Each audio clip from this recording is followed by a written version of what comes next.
Hello friends, and now we are making an interview with Peter Wrycza for All Russian Festival of NLP. Peter, how did you came to NLP? Wow, that's an interesting story. I really began my work as a trainer, working with Tony Bazan, teaching learning skills, how to make mind maps.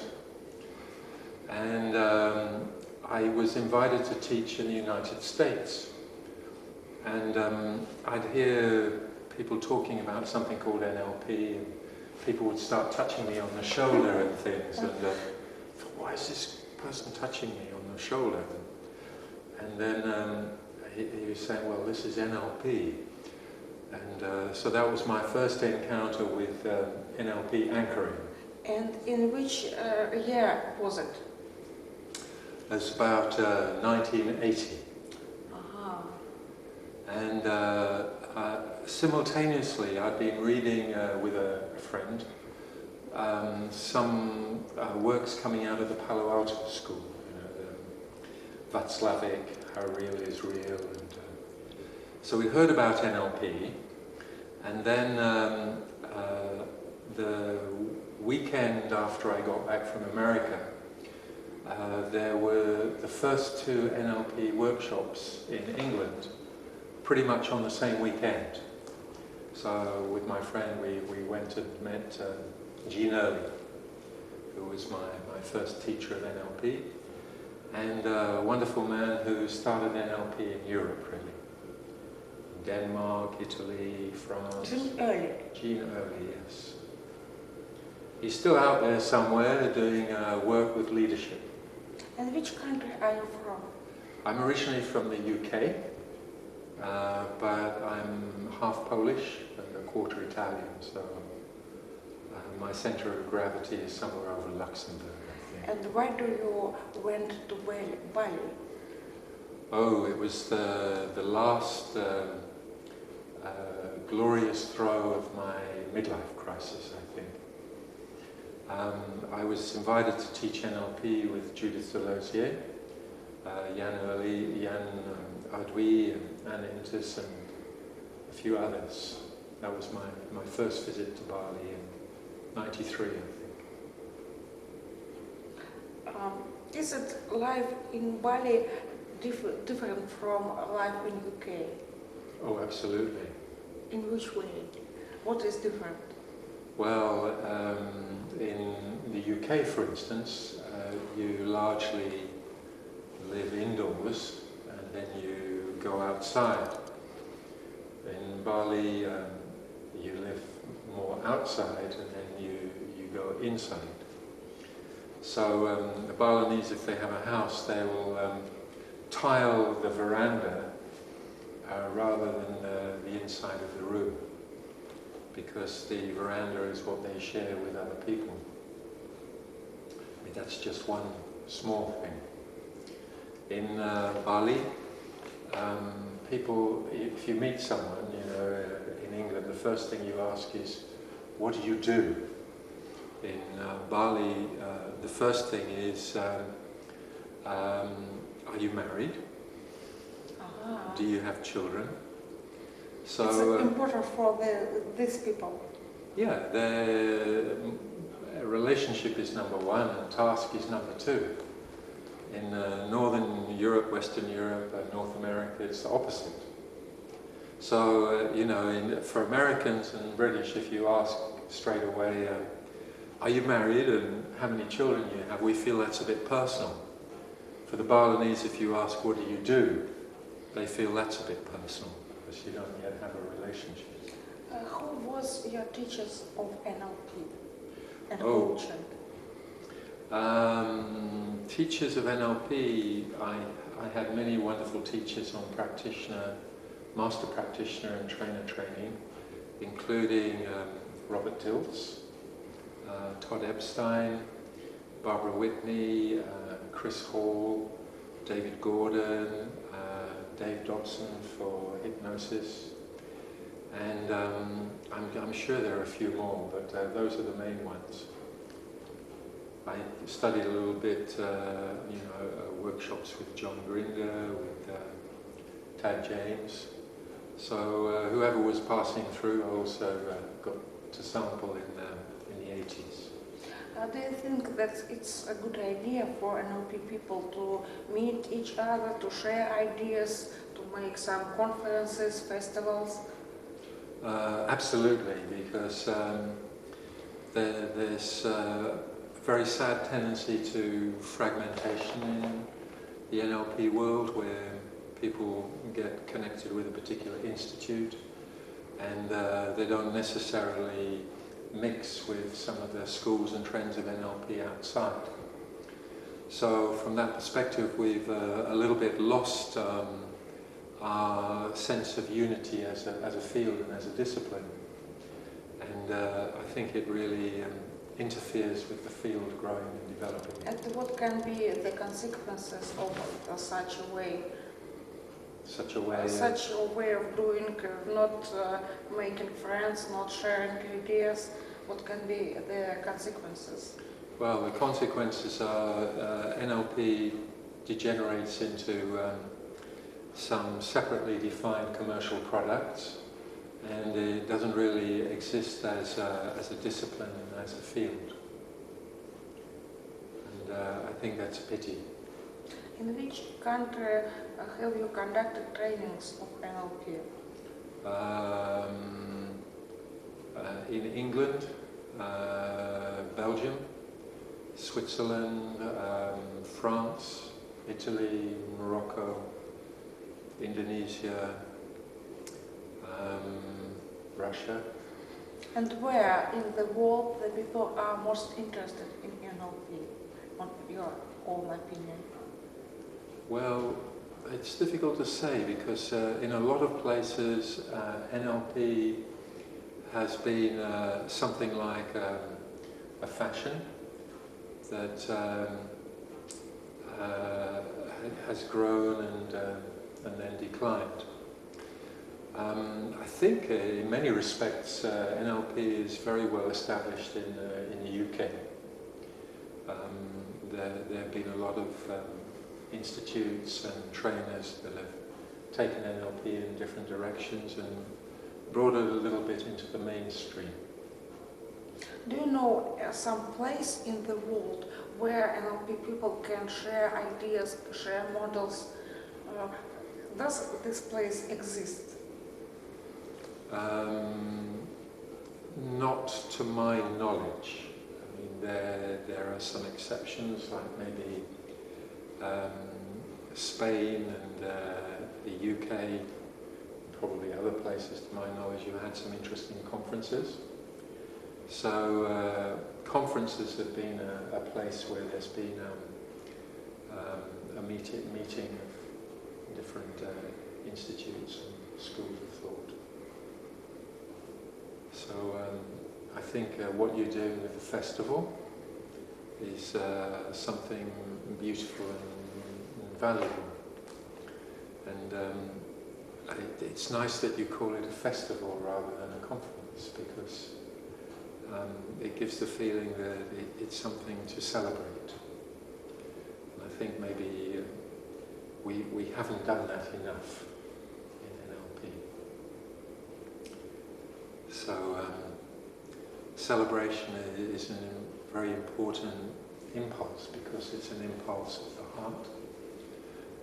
It's about relationship, it's about joy, and maybe NLP has been a little bit kind of head-based and serious.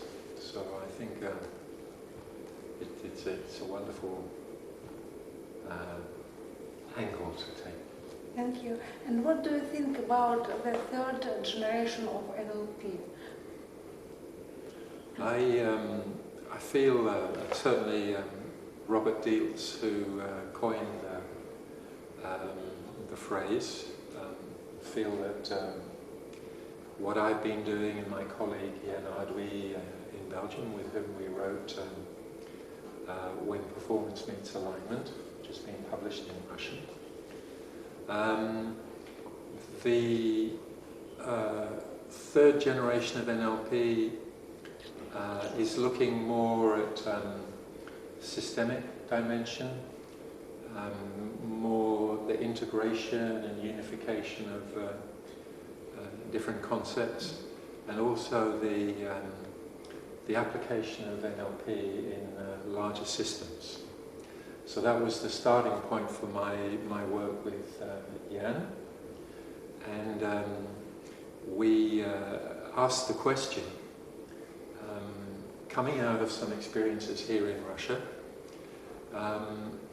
what would be the best way of having a model that extended NLP to work with larger systems, and not only as classical NLP with individuals and with groups, twos and threes, like classic NLP exercises. So what came out of that is what we feel is a new discipline, which we call generative patterning. And it's taking pattern as the way of understanding how individuals function, how dyads and individual relationships work, but also how groups, organizations, and nature itself function. So the question then becomes, what kind of relationship can we have with our patterns in ourselves, with each other, in our organizations, that can be generative.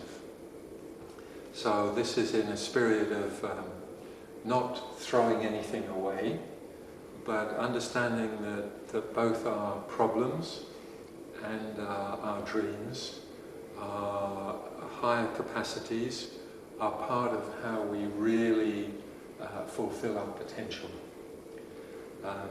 That the things that we sometimes say, well, I wish I didn't procrastinate, I wish I didn't do this, they're really part of our wholeness, and they need to be included. And when they can be included, and we can have a really embracing relationship with all our patterns, then those patterns can start to become generative. That is to say, they can start to be creative and bringing out even more of our potential. I think generative patterning, you could say, we see it as a new field, but it's very much an expression also of the impulse that Dil's called third generation or even fourth generation of NLP. Can you wish something to people who studies NLP? Can I wish something to people? Wow. I mean, people who study NLP, I think the thing that I would wish most is that you understand that sometimes what you're taught has a feeling of a lot of different models and techniques, and that it's very important, and what I really wish is that people can come to see the wholeness, and come to see when we're working with people and with groups and organizations that we're not just applying techniques, but we're working with the wholeness of their life. And if that's the spirit in which we apply our knowledge of NLP, then it starts to be something that's really reflecting a spirit, and not just tools and techniques that you're using. So the NLP then becomes who you are and how you are, in a spirit of wonder, curiosity, and appreciation of the world in which we are. And I think the best trainers have modelled that. I mean, certainly the best trainers that taught me, they had that kind of spirit. And one more question about transformational coaching.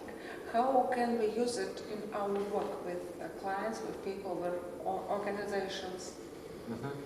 So transformational coaching is an approach to coaching that comes out of this meeting of some of the basic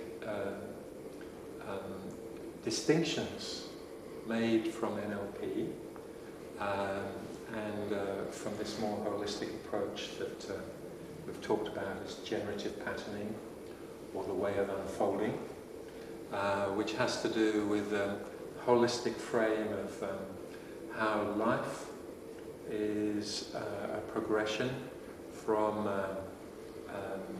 birth to death, passed on from generation to generation.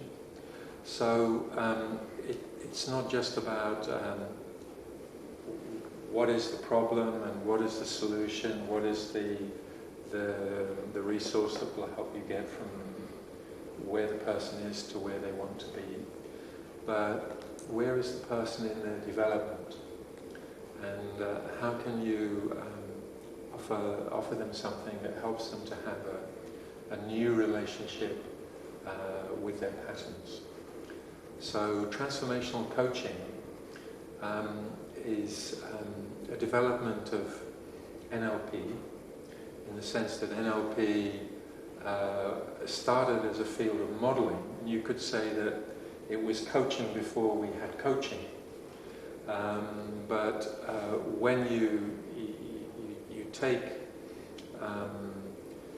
work with people into a longer relationship, then transformational coaching is one way of taking not the techniques of NLP, but the spirit of modeling, really understanding what the person is living, and helping them to look at the patterns underlying what isn't working in their life as well as what is working, and then find the core pattern, or the heart of the matter, and then bring some updating to that delicate center to their experience, so that the whole of the pattern in the person can unfold in a different way. So it's a spirit of allowing what is already there to become more present, and I think that's the gift of transformational coaching. And which are the differences between the traditional coaching and transformational coaching, between the process, the results of these two different ways of coaching? Well, in transformational coaching, we have a perspective where we're looking at two things. One is the relationship between change, learning and growth in the process of unfolding. So change is touching things that have to do with our behavior. Learning has to do with what have we learned that's helping us, and what have we learned that's getting in the way. And growth has to do with who are we and what are we becoming. So from one side there's that relationship where we have expression on the level of behavior that's influenced by our beliefs and patterns, and is impacting who we are and how we're fulfilling our destiny in life, if you like. And from the other side, the importance of deep transformation. So by deep transformation we mean that it's really important to not just try to handle things on the surface. So quite a few approaches to coaching are taught over a very short space of time. People get some limited skills, and they're really given the frame to work on quite a shallow level. And the result is that it becomes difficult to touch the underlying patterns that are influencing the surface. So with deep transformation, this embracing of the whole range from change, learning to growth. We can go as deep as is necessary for the person to touch the heart of the matter that's really making the difference between things staying as they are and things becoming as the person would like them to be in their life. Thank you very much. It was an interview for All Russian Festival of NLP. We want to thank Международной Академии трансформационного коучинга и лидерства. Goodbye. Bye-bye. Thank you.